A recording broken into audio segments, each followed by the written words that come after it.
Assalamualaikum warahmatullahi wabarakatuh. Anak-anak, bagaimana kabarnya hari ini? Semoga semuanya sehat dan tetap semangat. Senang sekali bisa bertemu dengan kalian dalam pembelajaran jarak jauh ini. Sebelum memulai pembelajaran, mari kita berdoa terlebih dahulu. Bismillahirrahmanirrahim. Anak-anak, hari ini kita akan mempelajari tentang teks prosedur dengan kompetensi dasar, mengidentifikasi teks prosedur tentang cara melakukan sesuatu dan cara membuat atau cara memainkan alat musik, tarian daerah, cara membuat kuliner khas daerah, dan lain-lain dari berbagai sumber yang dibaca dan didengar.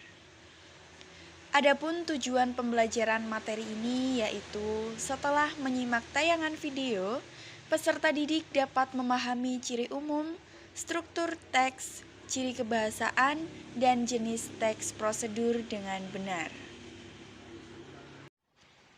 Setelah melihat teks prosedur tadi, dapat kita lihat bahwa teks prosedur adalah tulisan yang berisi tahapan kegiatan untuk menyelesaikan suatu aktivitas.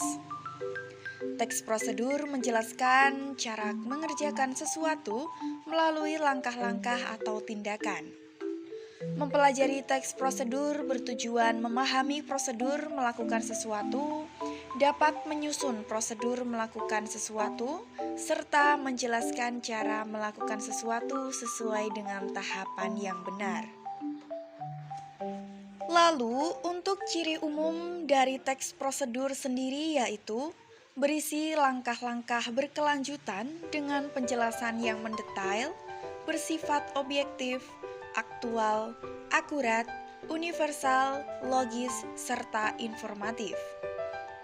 Ciri teks prosedur dari segi isinya ada 3. Yang pertama, panduan langkah-langkah yang harus dilakukan. Kedua, aturan atau batasan dalam hal bahan atau kegiatan dalam melakukan kegiatan. Ketiga, isi kegiatan yang dilakukan secara urut. Selanjutnya, kita akan mempelajari struktur teks prosedur yang meliputi 1. Tujuan. Bagian tujuan merupakan pengantar mengenai topik yang akan dijelaskan dalam teks. Bagian ini berisi perihal yang akan dilakukan atau dibahas. 2. Langkah-langkah. Bagian ini berisi tahapan perincian petunjuk yang disarankan kepada pembaca terkait dengan topik yang ditentukan. 3. Penegasan ulang.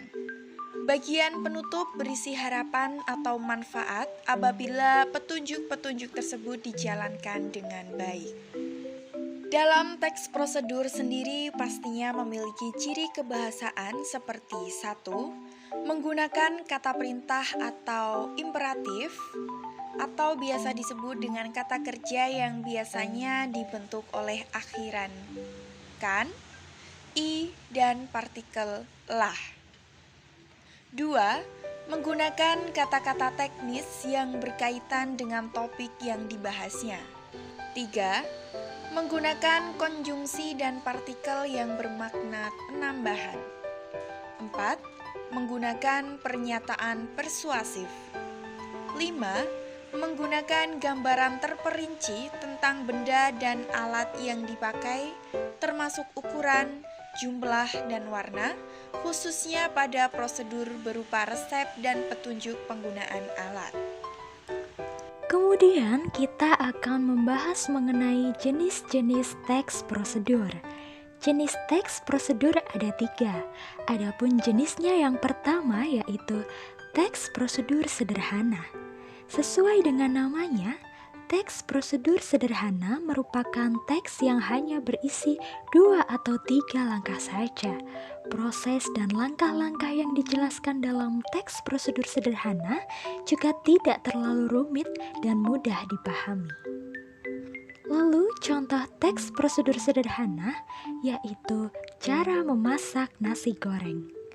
Teks prosedur sederhana memang singkat, namun dalam proses pengerjaannya tidak boleh ada yang terlewat atau tidak runtut. Untuk jenis teks prosedur yang kedua adalah teks prosedur kompleks. Teks prosedur kompleks merupakan teks yang mempunyai banyak arahan secara detail. Teks prosedur kompleks terdiri atas banyak langkah dan jenjang untuk tiap tahapannya. Jika ingin menyelesaikan aktivitas dengan bantuan teks prosedur kompleks, kamu harus teliti dan mengikuti arahan sesuai urutan. Teks ini banyak digunakan pada aktivitas yang memerlukan banyak dokumen atau melibatkan banyak pihak. Untuk contohnya dapat kita lihat seperti prosedur membuat SIM atau surat izin mengemudi, membuat channel YouTube, cara mematikan komputer yang benar, dan masih banyak lagi. Memang, teks prosedur kompleks ini lebih panjang dan lebih teliti dibanding jenis teks prosedur lainnya. Kemudian untuk jenis teks prosedur yang ketiga yaitu teks prosedur protokol.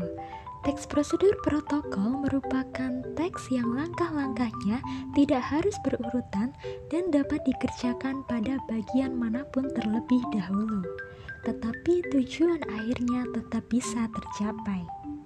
Dan contoh dari teks prosedur protokol seperti cara membuat mie instan. Teks prosedur protokol ini memang lebih singkat dan perbedaannya dengan teks prosedur sederhana yaitu jika teks prosedur sederhana harus berurutan, namun jika teks prosedur protokol boleh tidak secara berurutan. Nah, demikianlah pembelajaran tentang teks prosedur pada kali ini. Semoga kalian dapat memahami pembelajaran kali ini. Sampai berjumpa pada pembelajaran selanjutnya dengan materi yang tidak kalah menarik. Wassalamualaikum warahmatullahi wabarakatuh.